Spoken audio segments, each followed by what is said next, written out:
Pero de todas maneras, la Biblia, y no es por consolarnos, que conste, dice que donde haya dos o tres reunidos en mi nombre, dice yo estoy allí presente, o sea, estamos algo más de dos o tres. O sea que tenemos la presencia y la bendición de Dios garantizada porque Él es fiel y porque para siempre es su misericordia. Como veis, por la ornamentación elegida, aunque todavía no ha comenzado, comienza, tal y como se cuenta el tiempo en la Biblia, de tarde a tarde.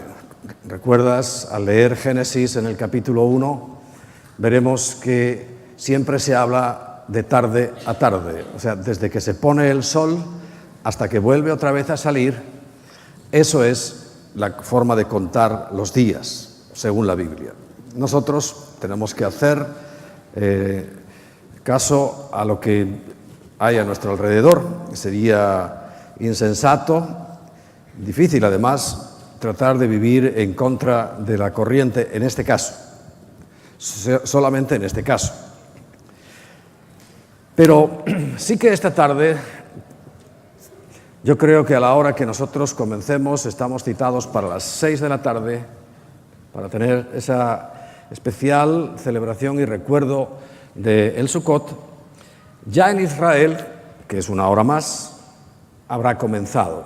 Porque además quiero que sepáis que cada vez que habla, y esto para que los que tengan curiosidad por temas proféticos y demás, cuando habla de los acontecimientos y de los hechos que van a ocurrir, pues nunca es en tu pueblo, es en Israel.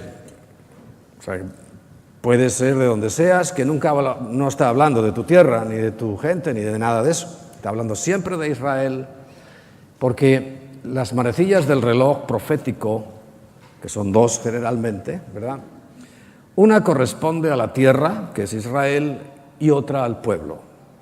Y esas manecillas se van moviendo hasta agotar, sabéis que es una cuenta ya en este momento regresiva. No estamos avanzando, estamos regresando hasta un punto marcado por Dios, que solamente Él no se ha equivocado en las cuentas, porque nosotros nos hemos equivocado montones de veces. Fijaos, tengo varios calendarios que comienzan, además, haciendo simplemente cuentas con la Biblia, ¿no? Sumando. Desde que tuvo el primer hijo Adán y Eva, y el segundo, y el hijo de estos, y el tal. Tú vas sumando las fechas y estamos ya, concretamente, según los cálculos que yo acepto o creo más probables, estamos en el 5998. Yo creo que el hombre que estuvo aquí el viernes, que habló, por cierto, cosas tan reales, tan bien presentadas, porque él es experto en eso, y todos están ahora, acaban de celebrar, apenas hace 14 días, creen que comenzó el año 5778, según las cuentas que evidentemente el pueblo judío lleva mejor que nosotros. Pero la sumatoria de los días y de los años no da 5778, sino da 5998. La diferencia son 220 años. Ahí es donde se encontró el fallo, porque dice, bueno, ¿por qué unas cuentas salen de una manera y otras de otra?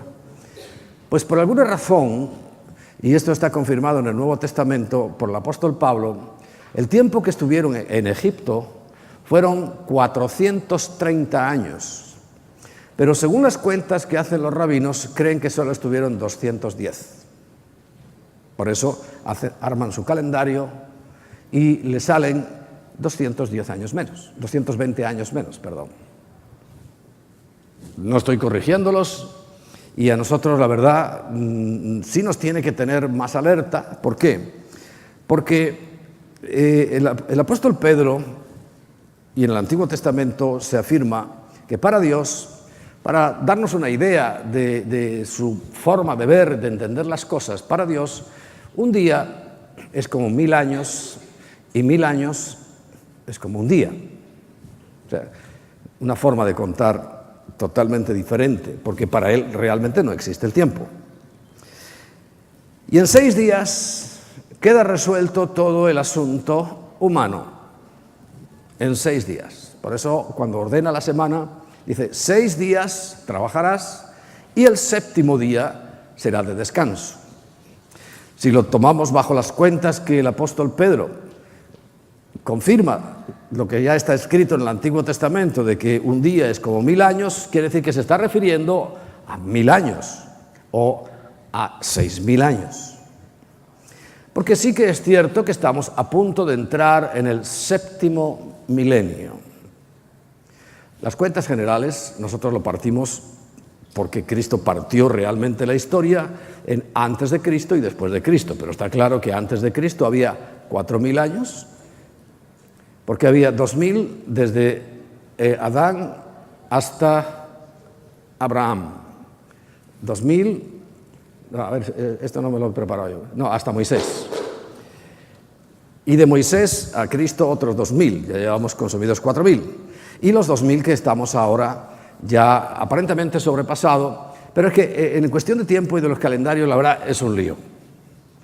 Lo mejor es esa cronología que yo me cogí, alguien que sumó la Biblia simplemente, y además, claro, el trabajo fue mucho mayor porque tienen una columna lo que la Biblia suma, en otra columna lo que dice el calendario romano, el calendario griego, etcétera, etcétera, y los va comparando y llega a la conclusión de que apenas falta 1 año, 2 años para que terminen los 6000 años que están establecidos para el ser humano, porque luego en el 7º día, en el año que comienza ya, que sería los últimos 1000 años, es lo que en la Biblia se llama el milenio, es un periodo que el Señor ha garantizado que va a ser de descanso.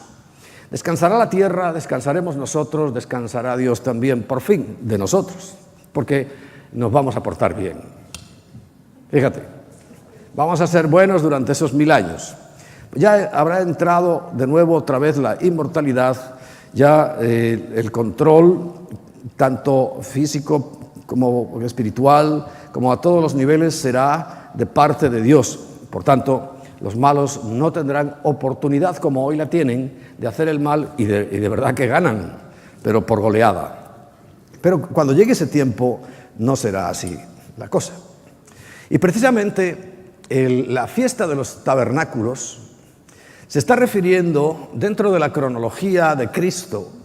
Sabéis que Cristo ha cumplido con toda exactitud todas las 7 convocaciones, 3 convocaciones realmente, pero que entre las celebraciones que en esas convocaciones se hacen nos suma un total de 7. Sabéis que el número 7 tiene mucha importancia en la Biblia, porque 7 días tiene una semana y el 7º día es que se cumple todo. Por eso, trasládalo a los 7000 años, ya termina todo, para que comience ya sí la eternidad como léete el apóstol Pedro, son 2 cartas nada más, es muy sencillo. Y él dice claramente que entonces, dice, él veía en la visión que Dios le dio, como todo el universo, todo el firmamento se enrollaba como un pergamino y había cielo nuevo y tierra nueva. Pero eso será dentro de 1000 años. Ahora los catastrofistas creen que se va a destruir todo. No, se va a destruir una parte importante, eso sí, pero no todo. Está reservado para el final. Pero ese 7º día, esos 1000 años de paz, de verdadero Shabbat, de verdadero descanso que el Señor ha prometido, se van a cumplir con toda rotundidad. Y precisamente la fiesta de Sukkot nos habla de eso. Así como la primera convocatoria que era, en la fiesta de la Pascua, que también es de 7 días, y en la Pascua lo que estábamos recordando precisamente fue la redención que el Señor trajo para nosotros. Primero, mostrada en su pueblo, porque cuando estableció esto fue después de precisamente ese periodo erróneo, pero que realmente fueron 430 años en Egipto, desde que entraron, recuerda, con José, y voluntariamente, y quedaron esclavos, pero al cabo de 430 años ya estaban siendo maltratados, su vida era un infierno, y entonces empezaron a clamar y Dios le levanta un libertador. Era como una figura de Cristo, Moisés, justo a los 2000 años. Ahí están las cuentas cronológicas. Y se levanta Moisés para sacar al pueblo de la esclavitud a una tierra que, aunque se nombra como desierto, pero era libertad. Nadie les obligaría, nadie les presionaría ya más para trabajar forzosamente. No para no trabajar, porque como veis, los judíos trabajan y trabajan muy bien. ¿Quiénes estuvieron aquí el viernes en la conferencia que dio Gabriel Tasgal, ¿no? Bueno, él dio datos impresionantes. El pueblo de Dios trabaja. No era para no trabajar, sino para no estar bajo esclavitud, aunque fuera un desierto.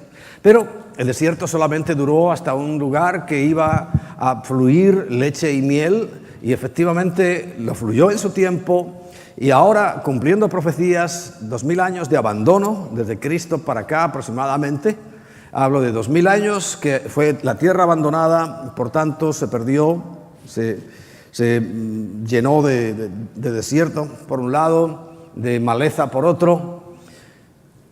Vuelve otra vez a retornar, y tenía la razón cuando dice, porque yo lo he visto, hace 31 años que nosotros estamos yendo a Israel, Emma y yo.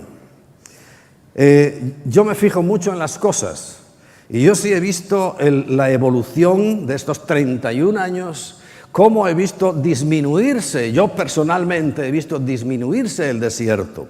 He visto que cada vez más porciones de desierto ahora son verdes, cultivables, no hierbita para echarse en la siesta, no, hablo de verde cultivable, con productos comestibles. O sea, es un milagro que ellos no han seguido como todos los demás países, que la desertización es imparable. Ellos la han parado y la están echando para atrás. Y he visto como las carreteras, que al principio eran carreteras llenas de baches, ahora son autopistas increíbles. Increíbles. Y así he visto cómo han ido evolucionando. Pero bueno, no estamos ahora haciendo una égloga o una exaltación del pueblo judío, sino reconociendo que por la obediencia que ellos tienen a la palabra de Dios, están recibiendo muchísima bendición. Luego, siguiendo este asunto, la Pascua, entiéndelo, y además está comprobado científicamente, bíblicamente y históricamente, que Cristo murió en la Pascua, dando apertura de salvación para todo aquel que en Él cree, como dice San Juan 1:12. Prometió, hizo esperar a sus discípulos en Jerusalén para que viniera en la fiesta del Pentecostés o del Shavuot, la fiesta de las semanas, la presencia del Espíritu Santo sobre toda carne. Y hoy tienes al Espíritu Santo, sin ser un profeta, sin ser un rey, sin ser alguien destacable, porque era la promesa del Padre derramarla sobre toda carne. Ya se cumplió. Quiere decir que 2/3 partes de ese gran ministerio de Jesús ya están cumplidos, y coincidiendo además con las fechas señaladas, es lo que te quiero destacar. Entonces, si 2/3 partes se han cumplido con precisión, exactitud, de casi de minutos y de segundos, en los tiempos señalados por Dios, en la Pascua, en Shavuot, ¿qué es lo que le faltará por cumplir en tabernáculos? La semana pasada ya hicimos una referencia, y la anterior, a que uno de los eventos que falta es el que está descrito con precisión magistral por el apóstol Pablo en Primera de Tesalonicenses, en el capítulo 4 y 5, que es el arrebatamiento o el rapto de la iglesia. Como ya no pasó, no vamos a entretenernos en hablar más de eso. Y sí que hablamos la semana pasada de lo que venía por delante, que era un día muy especial que se llamaba el Yom Kippur, el día del perdón, el día de la expiación, el día en el que el sumo sacerdote entraba a hacer un ministerio para todo el pueblo. Él ofrecía una sangre derramada de un animal perfecto, físicamente hablando, y la derramaba, y si salía vivo, o sea, la cosa era seria, es que Dios había aceptado realmente el sacrificio y los pecados del pueblo eran perdonados. Y ahí queda la cosa. Transcurren 5 días que hoy en la tarde se cumplen esos 5 días. Recuerda la primera fiesta, la fiesta de las trompetas, cuando dice Pablo que a la final trompeta, porque se tocará la trompeta, los muertos en Cristo serán resucitados y nosotros los que hayamos quedado seremos transformados para encontrarnos con el Señor en el aire. Eso es lo que dice la Biblia. Eso se llama el rapto. El día 1 del mes de Tisri o el mes séptimo. A los 10 días, abriendo un periodo, recordáis, en el cual ellos hacían lo que se llama teshuvá, vuelta a casa, pero a la casa de Dios. Se arrepentían de sus pecados, confesaban, llevaban una vida justa y digna, terminando esos 10 días en el Yom Kippur con un día de ayuno, de oración, de arrepentimiento, porque en el tiempo que existía el templo, expectantes veían si se aceptaba el perdón por todos los pecados del pueblo. Ya no era algo personal. Durante esos 10 días sí eran cosas personales y llegaba el día 10 y era algo para todo el pueblo y había varias señales que les indicaban que Dios sí había aceptado. Siempre Dios va a aceptar el arrepentimiento. Nunca. Es lo que Dios busca de nosotros, el arrepentimiento. O sea que eso es matemático. Nunca va a fallar. Y durante estos 5 días, lo que han estado haciendo, igual que nosotros, ¿dónde tenemos la azúcar este año? Iban a hacer un fotocall, no veo ni el fotocall siquiera. Porque otros años me ponen aquí está afuera. Bueno, la azúcar es una representación de algo que deberían entender los hombres. Lo primero era una fiesta de alegría. Si vemos como ellos le van llamando, la primera nomenclatura, o sea, la primera expresión que significa el Sukkot para el pueblo de Dios. Recuerda que nosotros estamos formando parte del pueblo de Dios, no somos ajenos, aunque ahora mismo llevamos caminos paralelos. Y te digo paralelos y te lo demuestro con la Biblia. En Ezequiel 36, ¿qué le dice Dios a Ezequiel? Dice, toma 2 palos, ponlos en tu mano. Si tú pones 2 palos en tu mano, quedan en paralelo. Dice, apriétalos y se convertirán en un solo palo. Se convertirán en un solo palo. Es futuro. Vamos a ser un solo pueblo. De momento somos 2 palos que vamos en paralelo. Hay una historia de Israel que además se interrumpió cuando vino Cristo, que continuará cuando la iglesia gentil, formada por todos nosotros, sea levantada. Entonces continuará su historia. Mientras tanto llevamos esas historias en paralelo. Ellos están en su cosa y nosotros en la nuestra. ¿Son distintas? Sí. Las profecías hay que leerlas con mucho cuidado y saber a quién le está hablando. Esto es una base de interpretación bíblica fundamental. ¿Quién lo está diciendo? ¿A quién se le está diciendo? Porque si no nos habla a nosotros, pues ¿para qué te lo tomas como para ti? Y, por ejemplo, con respecto al reino en la tierra, le pregunta un judío a otro judío, que Jesús era judío, dice, ¿restablecerás el reino a Israel en este tiempo? Y el Señor le dice, no te importa nada. Más finamente le dice, no os toca a vosotros saber los tiempos y las ocasiones que están en la sola potestad del Padre, siendo fino. Pero está diciendo, ¿a ti qué te importa? Pero está hablando del reino físico y a Israel. La iglesia tiene nada que ver con el reino. Porque no tenemos tierra, ellos sí tienen tierra, por tanto necesitan un reino y unas condiciones. Pero sí es el reino de los cielos, eso es un concepto totalmente diferente. Pero total, O sea, es abismal la diferencia que hay entre uno y otro, entre el reino de los cielos y un reino físico. Bueno, precisamente habla de este reino físico, ya con el rey establecido en Jerusalén. Cuando cambiarán radicalmente las cosas, todo será tan distinto que veremos el tiempo de paz y de gozo, porque nadie puede engañar al Señor y si tú eres cristiano, no cristino, cristiano, también tendrás esa misma facultad de que nadie te podrá engañar.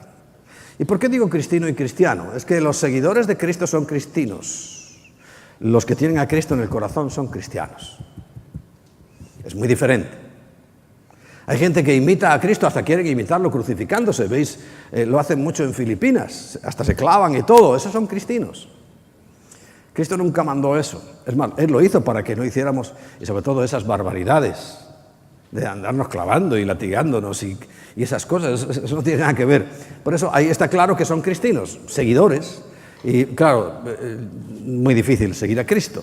Pero un cristiano es el que tiene a Cristo en su corazón. El que tiene al Hijo, dice Primera de Juan, capítulo 5, versículo 21, ¿es? Dice, el que tiene al Hijo, tiene la vida.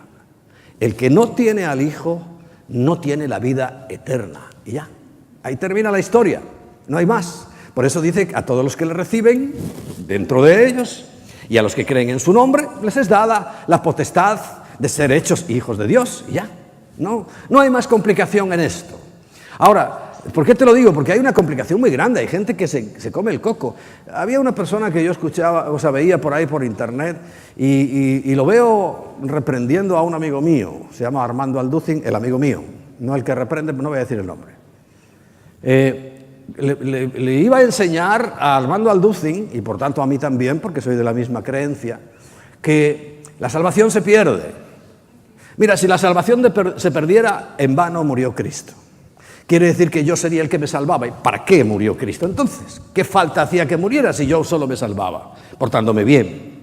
O sea, es un error tan garrafal el que tiene esa corriente de cristianos.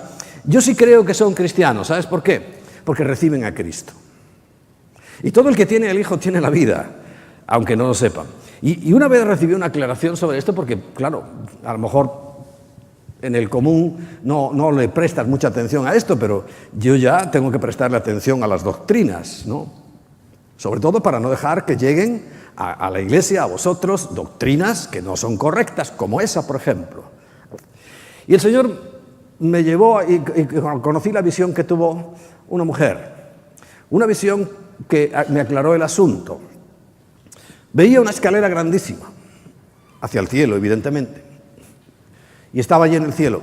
Y dice que había ataúdes con muertos con su nombre a derecha e izquierda de esa escalera. Claro, olvídate de las dimensiones humanas, era algo descomunal.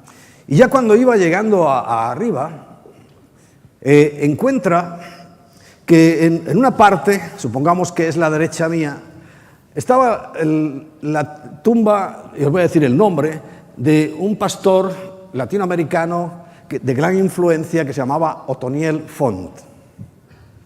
Otoniel Font era un defensor de la gracia salvadora, como yo, y murió. Y estaba allí en la presencia de Dios. Pero al otro lado estaba el gran defensor de la salvación por obras, Gille Ávila. Fantástico, un predicador excelente, pero equivocado en su doctrina, porque no es cierto que te salvas por las ropas que llevas o por las que no llevas, porque si te pintas o no te pintas, es hasta absurdo. Piénsalo un minuto, es absurdo que la salvación esté en la pintura que llevas en la boca o en el largo de la falda. Ojo, yo ya sabes que no defiendo la inmoralidad, estoy hablando de lo normal. Tú piénsalo un segundo, si la cuestión de la salvación fuera por el largo de la falda, ¿no lo hubiera pensado Cristo también? ¿Sí? Y hubiera dicho, hombre, ya que es por el largo de la falda, pues yo no bajo, no sufro, no muero, porque es cuestión de largo de falda. No, por favor, no seamos absurdos. Pero bueno, ellos creen esa absurdez, la creen y la creen firmemente.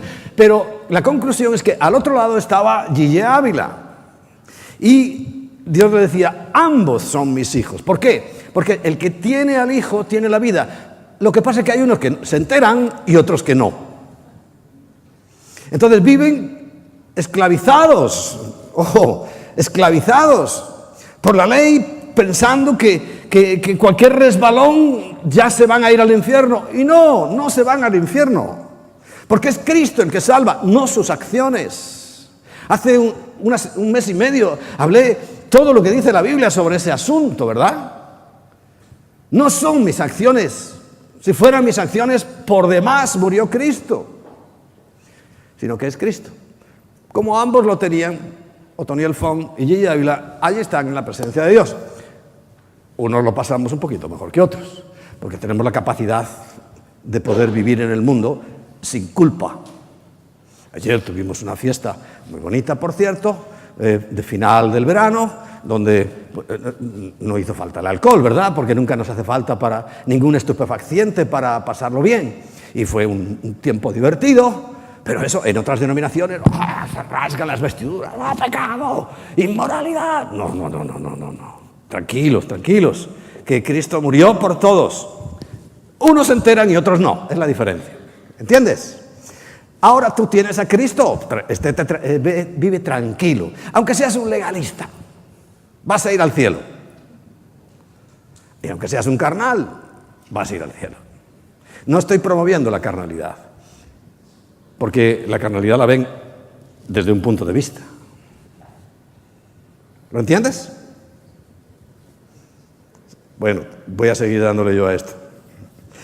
Pero precisamente esa temporalidad, ese estar, pero de paso, es lo que quiere enseñarnos la fiesta del Sukkot, que faltaría como el establecimiento del reino. Yom Kippur, perdona, se me olvidó decirte, era la segunda venida, clarísimamente, dice, cuando vean al que traspasaron, llorarán. Habrá lamento porque es un día de tristeza. Es como preparándose porque ese día lo verán y dirán, ¡ay, caray! Era Jesús el de los cristianos. ¡Qué tremendo, qué fallo hemos cometido! Y todo el pueblo se convertirá, todos los judíos. Ahí sí que es una conversión nacional, porque todos están esperando al Mesías. Lo dijo Gabriel Bentascal, ¿no? Dice, nos llevan un Mesías de ventaja. Si supiera lo importante que es eso.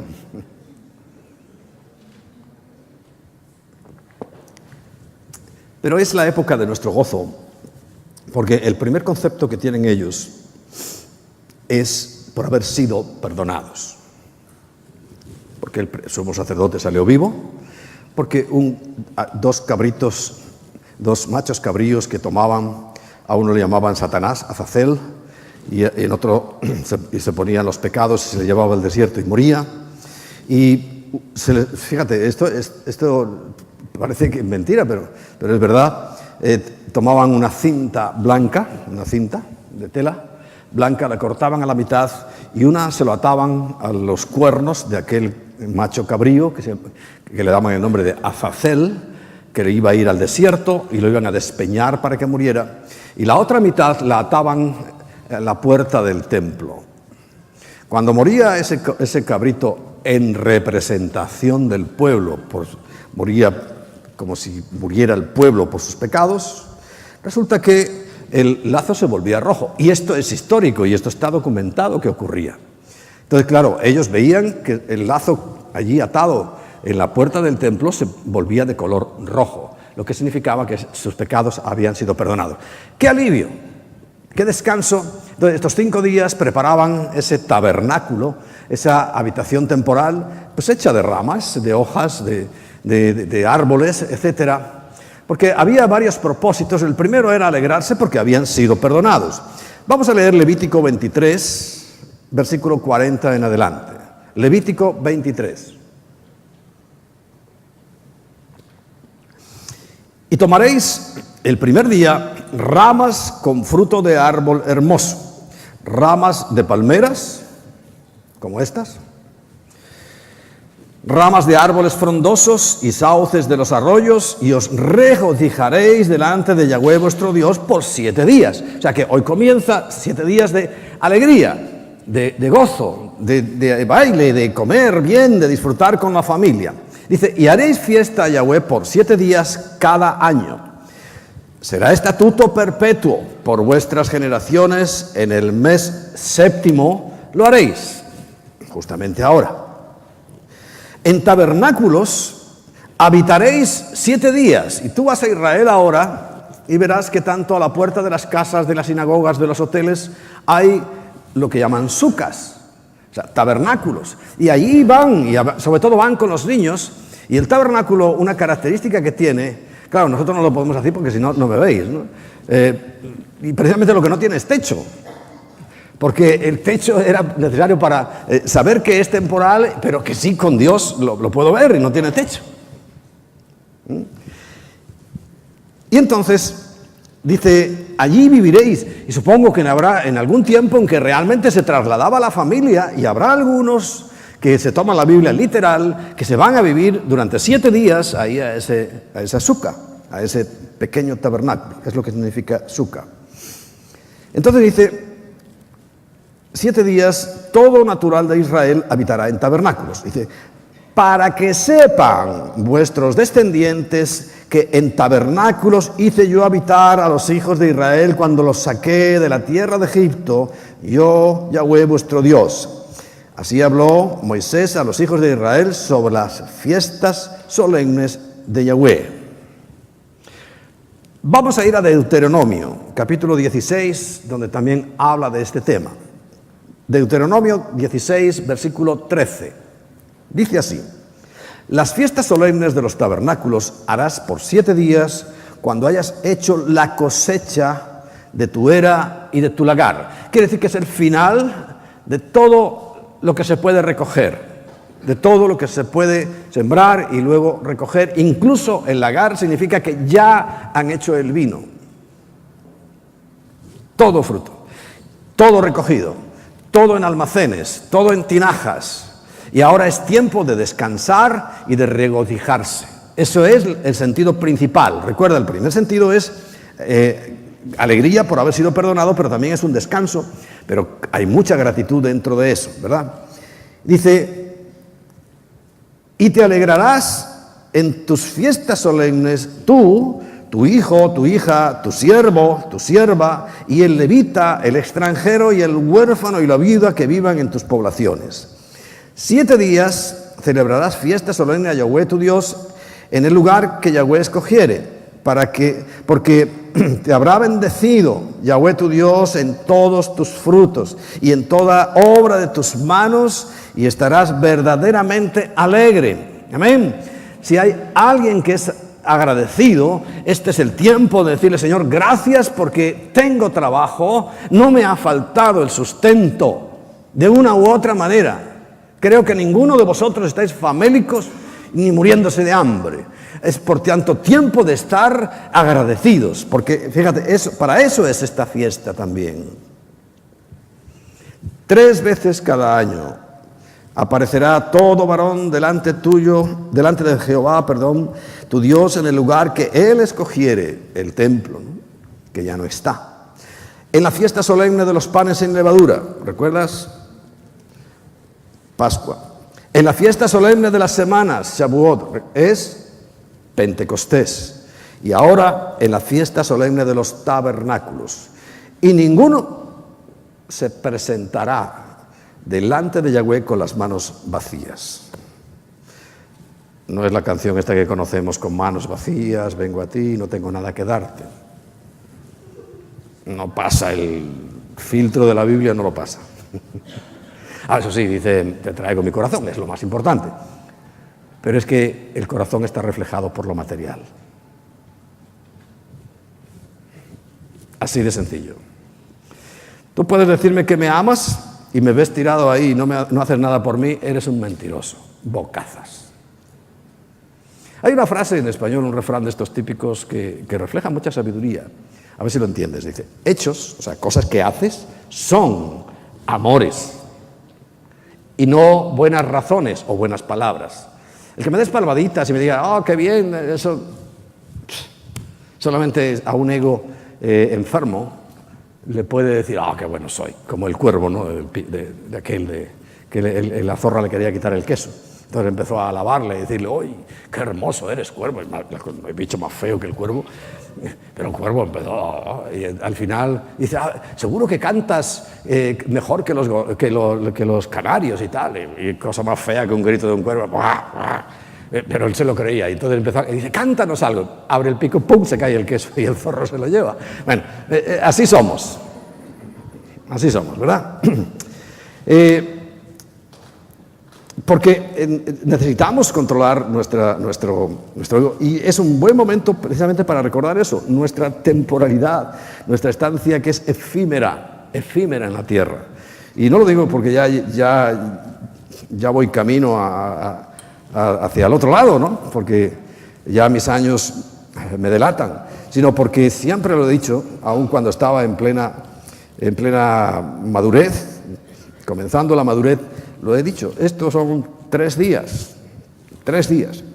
Entonces, nunca se aparece con las manos vacías, y ninguno se presenta delante del Señor con las manos vacías, porque eso es, dice, donde está tu tesoro está tu corazón. Si para Dios no hay nada, tampoco lo hay en tu corazón. No te engañes a ti mismo, por lo menos, hombre. Ahora, si tú eres generoso, ¿acaso Dios necesita tu dinero? No, si hace poco os leí un versículo demoledor, dice, ¿qué casa me vais a hacer vosotros? Si no quepo en el universo, ¿dónde queréis que quepa aquí en la tierra? No se trata de eso, pero se trata del corazón. Entonces, si yo digo que amo a Dios y nada más, ¿cuánta gente hay? ¿Saben lo que dice la Biblia? Que hasta los demonios creen en Dios, creen realmente en Dios y tiemblan, pero no cambia nada su vida, su condición de demonios, nada. Porque hay que hacer, no solo creer, sino hacer. Cada uno ofrezca de su mano conforme a la bendición que Yahweh tu Dios te hubiere dado. De tal manera que, fíjate, este es un día, aunque no lo he promocionado como tal, pero que es un día para hacer también una ofrenda de agradecimiento. ¿La puedes hacer? Claro que sí. ¿Revelará tu corazón? Por supuesto. Por supuesto. El segundo nombre que recibe, ya lo hemos nombrado, es la festividad de la recolección, o el final de la cosecha, como dice el versículo 13, ¿no? de Deuteronomio 13, la fiesta solemne de los tabernáculos harás por 7 días cuando hayas hecho la cosecha de tu era y de tu hogar. Pero en tercer lugar, es la fiesta de las naciones. También lo nombré la semana pasada en Zacarías capítulo 14. Zacarías es interesantísimo, es uno de los pasajes, o sea, de los escritores que más contenido tienen. Zacarías 14, 16 dice que todos los que sobrevivieren de las naciones que vinieron contra Jerusalén, Gabriel estuvo explicando todo lo que está pasando en la política, en la geopolítica. Estoy cansado, pero por si alguno no lo ha visto, si ¿quién está ahí? Asoma la cabeza. ¿Tú eres capaz de encontrar ese plano extendido donde viene Israel y todas las naciones árabes que hay a su alrededor? Cuando lo tenga, bueno, yo lo veo por el espejo que hay ahí enfrente, y para que veáis la proporción. Y a eso hay que añadirle Rusia y algunos más. Pero dice que todos los que sobrevivan de las naciones, dice, y celebrarán la fiesta de los tabernáculos. O sea, dándole un carácter a esta fiesta precisamente de mayor prolongación en el tiempo. Hoy ya no deberíamos tomar en cuenta para nada la fiesta de la Pascua, porque ya fue sacrificada. Pablo lo dice, porque vuestra Pascua ya fue sacrificada. No tiene ningún sentido. Tampoco la espera del Espíritu Santo, porque ya vino. O sea que las cosas cumplidas no tienen sentido. O sea, nosotros las recordamos, por supuesto, y tratamos de hacerlo lo mejor posible, pero la visión es muy distinta. Para el pueblo de Israel lo ven como algo por venir y nosotros lo vemos como ya algo que pasó. La gran diferencia, enorme diferencia. Es lo mismo que si te digo, vas a recibir una herencia y estás esperándola o ya la tienes. Yo prefiero tenerla y mirar para atrás y recordar, ay, mira, aquel día que me dieron la herencia. Qué bonito, ¿no? Y no estar esperándola siempre y nunca llega. Así les está pasando a ellos. Es una perspectiva totalmente distinta. Pero fíjate, lo que yo quiero que veas es este panorama, porque es cierto. Hay que señalar, porque si no ni lo ves, ni te das cuenta, ¿qué es Israel? donde viven 8 millones más o menos de judíos. Y todos los países en verde, ¿sabes? Es color que les caracteriza, el color del Islam es verde, son países islámicos. Y falta todavía por arriba un montón. Fíjate la desproporción tan salvaje. Ahí está un poco mejor. ¿Ves? Todos los países, y parte de China, fíjate esa parte de China, Pakistán, Afganistán, Irán, todos los aquí no están, todos esos.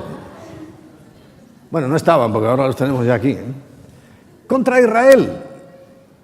Pero si solo andando podrían aniquilarlos. Hacen una marcha y venga, vamos allá todos. 1.300 millones de habitantes. ¿Y recuerda la cifra de Israel? 8. 1.300 habrá entre todos estos países. Que por cierto, hasta aquí Indonesia, lo siento, ¿sabes que aquel es medio indonesio? No, pero es cristiano. Pero su madre es indonesia, pero también es cristiana. ¿A que sí? Pero esa cara de chino que tiene no es cualquier cosa, es de Indonesia. Fíjate, es que es impresionante. Yo por eso siempre digo, mostrar esto, porque una imagen vale más que 1.000 palabras. Entonces, ¿cómo pueden estar diciendo que Israel hoy les ha atacado? Es que es verdad. Lo que contó el chiste de Tasgal, ¿lo recordáis? ¿No? Lo del perro, no lo voy a contar. Lo que se gastaron en hacerle la cirugía al cocodrilo para que apareciera un perro y ¡pum!, se comiera. Bueno, así son. Porque hay no solamente una gran tecnología que todo el mundo teme de Israel, sino que está la mano poderosa de Dios que los defiende. Amén. Porque tiene planes con ellos, le hizo promesas a Abraham, le hizo promesas a Isaac, le hizo promesas a Jacob, a todos les hizo promesas y sin duda se van a cumplir. Amén. Entonces ahí Zacarías nos dice que los que sobrevivan de todos esos, los que sobrevivan, porque, bueno, ya te leerás la Biblia, es impresionante lo que va a pasar ahí. Los que queden tienen que ir todos los años a la fiesta de los tabernáculos, porque el versículo 17 dice: acontecerá que los de las familias de la tierra que no subieren a Jerusalén para adorar al Rey Yahweh de los ejércitos, no vendrá sobre ellos lluvia. Fíjate, determinará el ir a adorar que llueva o no llueva. También se llama la fiesta de la dedicación del templo, pero eso no lo vamos a tocar. Pero hay otro nombre que me gusta, es la fiesta de las luces. También le llaman la fiesta de las luces ¿a cuál? Más o menos en diciembre, pero es una fiesta que no está en la Biblia. Corresponde con un hecho, con un acontecimiento, pero que no está en la Biblia, que es lo de los macabeos y todo aquello, la liberación y el aceite que duró 7 días, cuando había solo para uno, etcétera, etcétera, etcétera. Bueno, eso lo contaremos en su momento. Pero también se llama fiesta de las luces y es realmente el nombre que recibe. Fíjate, vamos a ver Apocalipsis capítulo 18, versículo 23. ¿Qué tiene que ver el milenio y las luces? Ya estamos en Apocalipsis, que revela todo lo que sucederá, lo que todavía no ha sucedido. En 18:23 dice: luz de lámpara no alumbrará más en ti, ni voz de esposo y de esposa se oirá más en ti, porque tus mercaderes eran los grandes de la tierra, pues por sus hechicerías fueron engañadas todas las naciones. No solamente han hecho buenos inventos tecnológicos, sabes que la base de la brujería, que es la cábala, también es de los judíos. La cábala es brujería pura. Y de ahí arrancan todas las demás desviaciones. Y aquí Dios se lo dice claramente, porque a Dios no se anda con chiquitas. Tú eres el culpable, por tus hechicerías fueron engañadas todas las naciones. Pero estamos hablando de la luz. Dice, ya no hará falta luz. En el capítulo 21, Apocalipsis 21, dice el versículo 24. Y las naciones que hubieren sido salvadas, ¿recordáis?, andarán a la luz de ella. Ahí sí vuelve a ser Israel, porque dice que de Sión saldrá la palabra y la ley de Jerusalén. O sea, andarán a la luz de ella, y los reyes de la tierra traerán su gloria y honor a ella. Está hablando de Jerusalén. porque Sion y Jerusalén es el punto geográfico. Cuando llegamos allí todos los años, pues ya sabéis que os ponemos delante de una vista panorámica y quiero haceros entender, este es el punto geográfico más importante de la tierra. Y ya no es tanto Jerusalén, porque ahora los montes ni se ven con tanta edificación y construcción que hay, pero el punto es ese pequeño monte. Ahí, de ahí saldrá la ley, la justicia, el juicio, todo, absolutamente. Y el capítulo siguiente, 22, el versículo 5, dice, no habrá allí más noche. La nueva Jerusalén. No habrá allí más noche. Y no tienen necesidad de luz de lámpara, ni de luz del sol, porque Dios el Señor los iluminará y reinará por los siglos de los siglos. Amén. Pero esto es después del milenio. Después del milenio. Pero claro, todo esto, dice, lo van recordando, lo van visualizando y materializando dentro de sus corazones.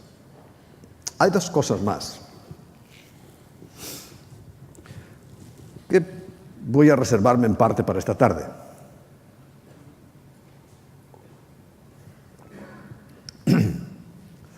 Pero hay una que quiero que sepas. Así como recibo el nombre de, ¿cómo ves? Gremlin, Grinch, porque voy enfilado por la Navidad. Os voy a demostrar con la Biblia, que Jesús nació hoy.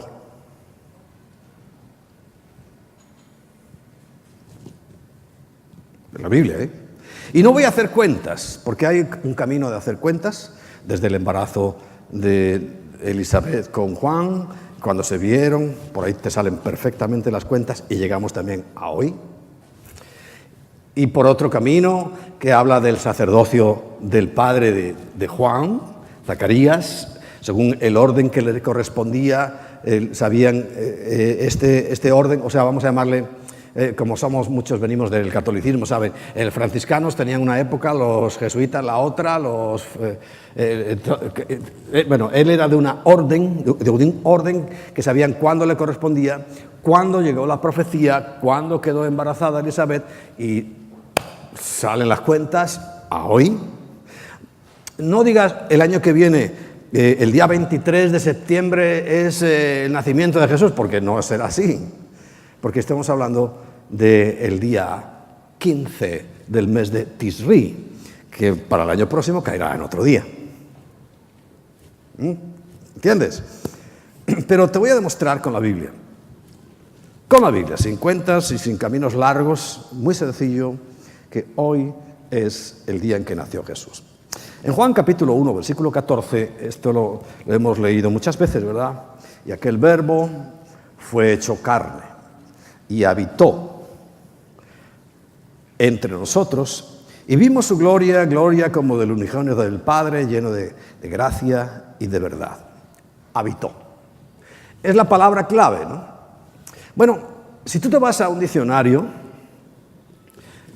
yo te aconsejo que tengas un diccionario, especialmente del significado de las palabras strong. Strong es un apellido de alguien que yo, cuando lo vea en el cielo, le voy a decir, macho, eres un genio. Porque clasificó cada palabra de la Biblia, tanto en griego como en hebreo. Cada palabra. Y le puso y sin ordenador, a mano. Y le puso un número. Entonces, hay muchas Biblias, y esa es la que yo te aconsejo cuando quieras estudiar, con los números strong. Escribe ahí, strong, para que lo vean. Fenomenal. Bueno, la palabra habitó corresponde al número 4636, con una G delante porque es griego. Si fuera hebreo sería una H y tendría otro número. Pero la palabra skenó es la que dice habitó. Y según Strong, según este hombre que estudió y sabía perfectamente el griego bíblico y el griego de su tiempo y el hebreo bíblico, etc., dice que esa palabra significa acampar. Acampar, ¿no? Tú vas de acampar. Figurativamente, ocupar, pero aclara lo que querían decir con esa palabra. Y dice, como una mansión. Pero esto es figurativamente. Ahora dice, específicamente, o sea, el uso normal de esa palabra es residir. Y aclara nuevamente, residir como Dios lo hizo en el tabernáculo de la antigüedad, símbolo de protección y comunión. No es residir en cualquier forma, sino que se está refiriendo a cuando Dios estuvo realmente allí en el tabernáculo. ¿Recuerdas? De día se manifestaba con una nube que en el desierto. ¿Quién ha estado en el desierto? Levanta la mano. ¿Sabes lo que se agradece una nubecita en el desierto, verdad? El que no ha estado ya lo verás. Una nube cubría todo el pueblo de día y de noche. Los que habéis estado en el desierto, ¿recuerdas que hace un frío espantoso? Es curioso, ¿no? Yo la primera vez que fui a un desierto me quedé de piedra, diciendo, pero qué frío. Cuando subimos ahí al falso Sinaí, pero es desierto. Y había que ir abrigado y un frío que pelaba. Ahora, asomarse el sol, se acabó el encanto. Empieza el calor. Por eso es desierto. Todos los días una diferencia de yo que sé cuántos grados, 50 grados, 60 grados, 70 grados entre la noche y eso acaba con toda la vida. Así diariamente. Y de noche era una columna de fuego que los iluminaba y les calentaba. Así se manifestaba Dios. Y por eso Strong aclara que se estaba refiriendo a ese residir, cuando Dios residía allí con ellos, porque los protegía y tenía comunión con ellos. Moisés podía ir y se acercaba al tabernáculo y Dios le hablaba. Y las posibles traducciones de esa palabra nos da tres. Una de ellas es habitar. O sea, quiere decir que el traductor de la Biblia, cuando dice que habitó entre nosotros, está bien. No digo que esté mal. En otras versiones, que a lo mejor las tienes por ahí, habla de morar. Morar es igual que habitar, ¿no? Porque es la otra posible traducción de esa palabra. Según los significados, tanto simbólico como real, podría traducirse por morar. Pero se olvidaron de la más importante.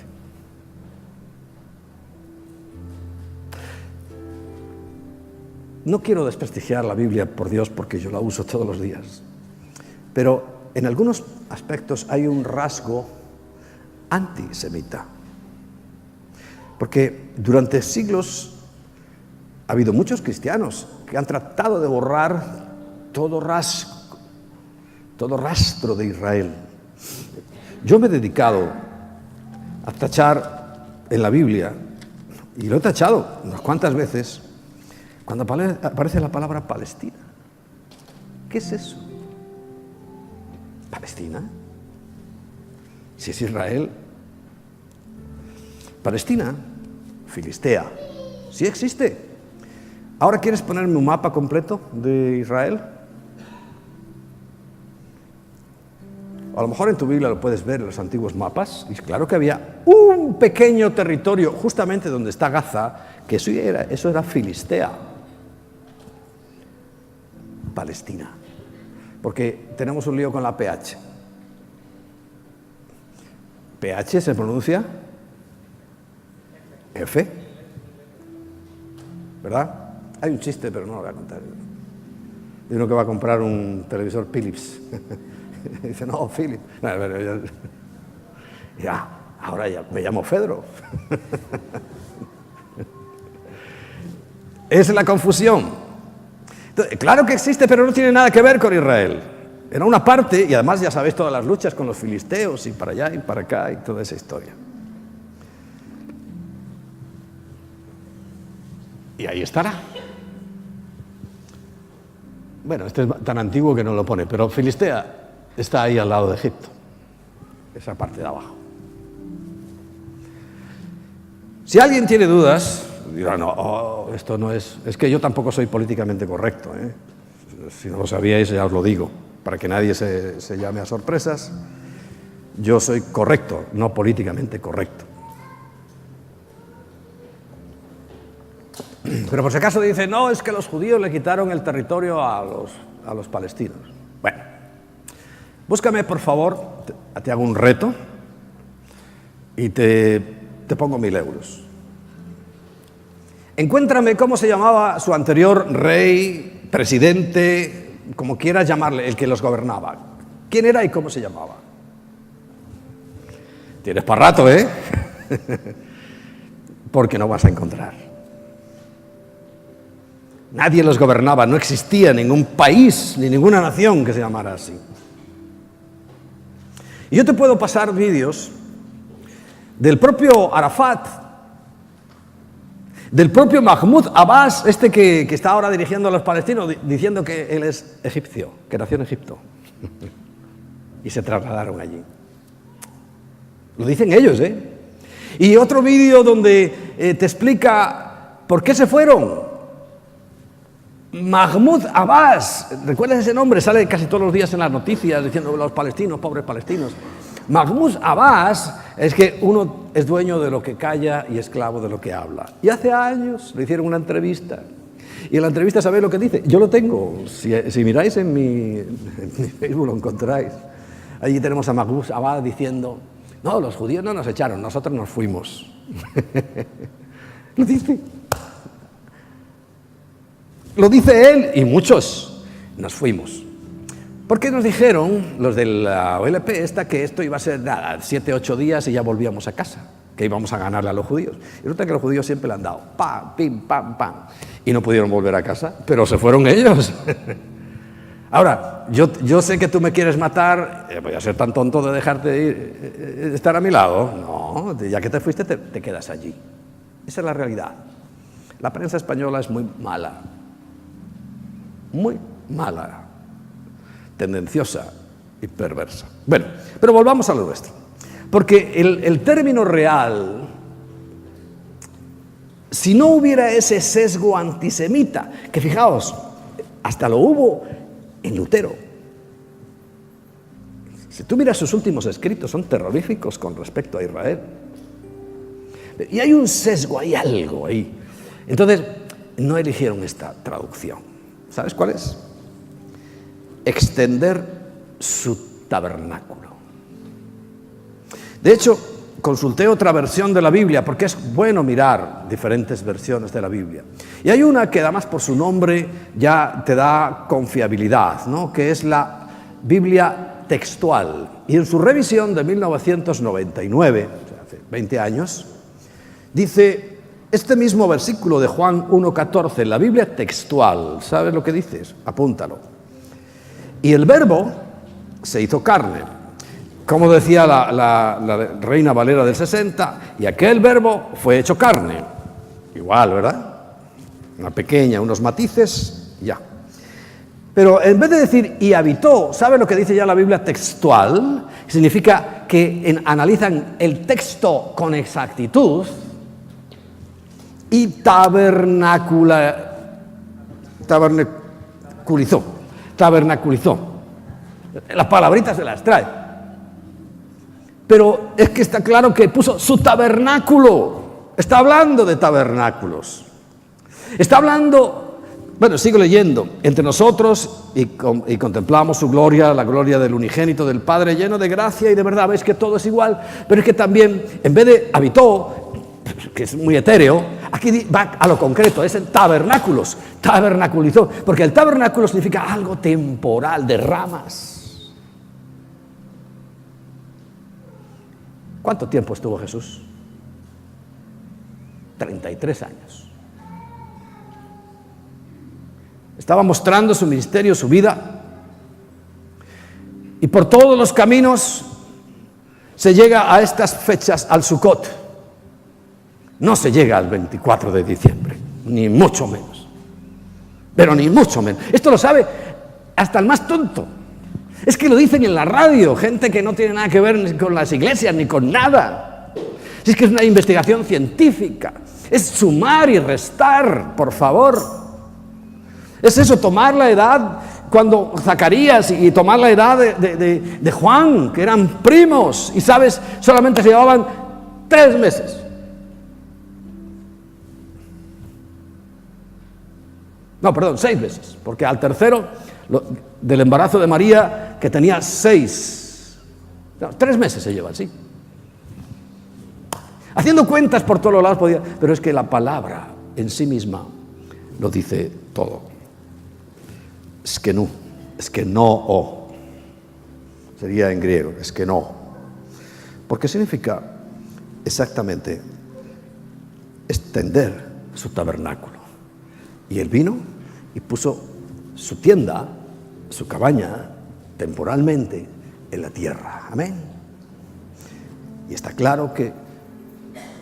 también está claro que no nos dijo que lo celebráramos.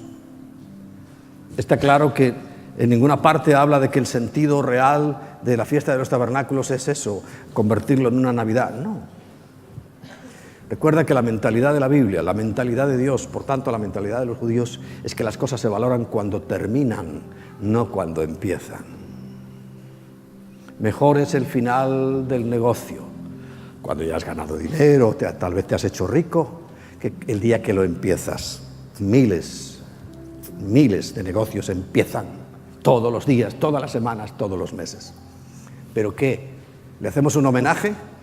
A la semana, a los 15 días, al mes, al año, le echan la llave. ¿Qué mérito tiene eso? Nada.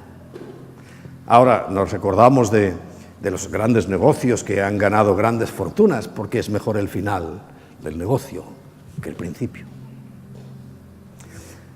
Pero solo te lo digo para que sepas, porque si la Biblia dijera que nos acordáramos de eso, o el Señor hubiera hecho alguna referencia, pero ¿sabes la única cosa que dice que nos acordamos? De su muerte. Porque el final de ese negocio fue la vida para nosotros. Porque en el huerto de Getsemaní podía haber dicho que no, y entonces sus 33 años se hubieran ido a la basura. Aquella lucha, aquella agonía que le hizo sudar gotas con sangre era precisamente tomar esa decisión. Ahora tengo que morir. Pero ¿sabes? Podía haberle dicho al Padre no. Pero la lucha fue que Él le dijo, hágase como tú quieres y no como yo. Porque lo que Él quería era escabullirse y decir, bueno, si cumple la ley, hombre, si no se pintan los labios, y si llevan una falda larga y fea, entonces se salvan. Y Dios le dijo, de eso nada. Tienes que cumplir el plan, que es morir.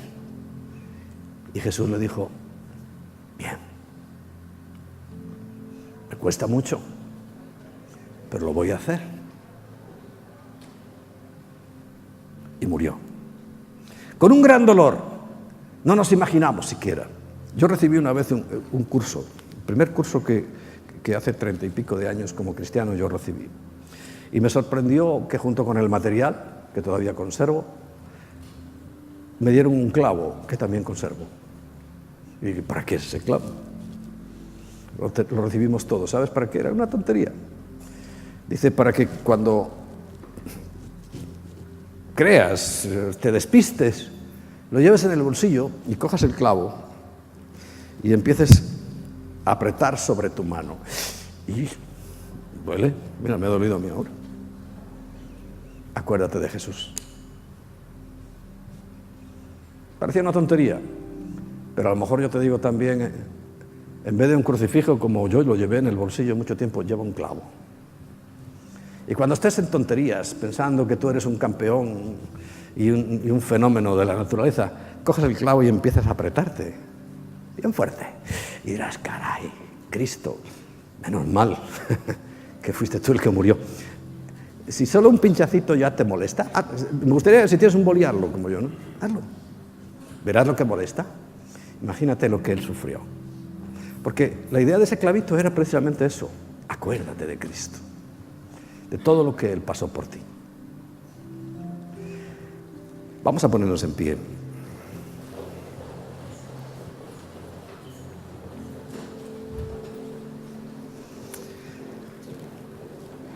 Claro que nos acordamos de ti, Jesús. Tu paso por la tierra fue necesario. Fue apenas un pequeño tiempo comparado con la eternidad y aún con nuestras propias vidas. 30 años, 33 años, fue poco tiempo. Pero fue suficiente, porque aún dentro de esos 33 años, solo 3 días fueron fundamentales para completar toda la obra. Y ahora que estamos entrando en este tiempo de los tabernáculos, hechos de ramas, de hojas, de frutos, lo primero que queremos es acordarnos para darte gracias, porque al ver estos frutos tenemos que decir gracias, Señor, porque también nos has provisto para nuestra mesa y para muchas más necesidades. Y ahí en tus propios labios dile, Señor, gracias. Gracias. Nada me ha faltado. Sí es cierto que he tenido algunas dificultades, pero nada me ha faltado. Aquí estoy y tengo alimento en mi casa y buena ropa que me cubre. Y muchos hemos venido en nuestro propio automóvil. Hay una bendición muy grande que recibimos de ti, Señor. Y hoy reconocemos que viene de tu mano, no de nuestros méritos y no de nosotros mismos, sino de tu propia mano. Y dile, Señor, gracias. Tal vez se lo estés diciendo ahí tan bajito que ni el cuello de la camisa que llevas puesta se entera. Recuerdo cuando poco antes de las Navidades, creo que es el día 22 de diciembre, hay un sorteo, el sorteo de la lotería. ¿Te has dado cuenta cómo gritan, cómo se expresan, cómo hasta abren champán a los que le toca un premio? Y a ti ni te ha oído el cuello de tu camisa decirle gracias al que todo te lo da, al que primero te dio la vida. Gracias, Jesús. Amén. Gracias. Amén. Dile gracias, por favor.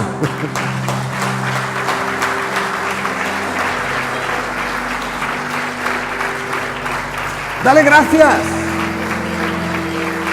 Oh, gracias, Señor. Todo me lo has dado. Aún la vida. Aún todo lo que tengo es tuyo.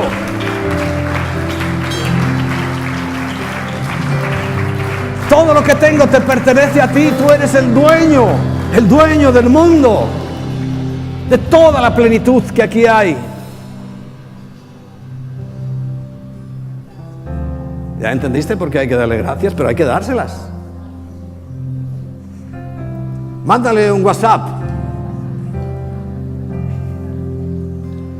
Creo que el número es Jeremías 33:3, ¿no?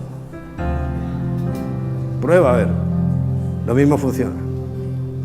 Pero dale gracias, sé agradecido en todo. Sabes, la ingratitud provoca tantos males y tantos daños. Y en segundo lugar, dile, Señor, hoy reconozco que mis días son nada. Estoy aquí 60, 70, 80 años, 90. Bueno, ahora hemos logrado llegar hasta los 90, aunque sea ahí a trancas y barrancas. Y ya. Ahí se acaba todo. Sin embargo, tú eres eterno y quieres que recordemos para que no perdamos nuestra vida, porque el que no cree en este tiempo de paso, en este peregrinaje por la vida, por la tierra, está perdiendo su vida, porque pierde de vista cosas como esta, no le damos gracias a Dios. ¿Y sabes qué dice Romanos capítulo 1? Es demoledor, que por esa actitud ha entrado toda la basura que estamos ahora viviendo. Dice, es tal la ingratitud del corazón del hombre que aún los hombres cambiaron su naturaleza y hacen cosas terribles, hombres con hombres y mujeres con mujeres. Lo dice Romanos capítulo 1, hace 2000 años. Vamos a darle gracias.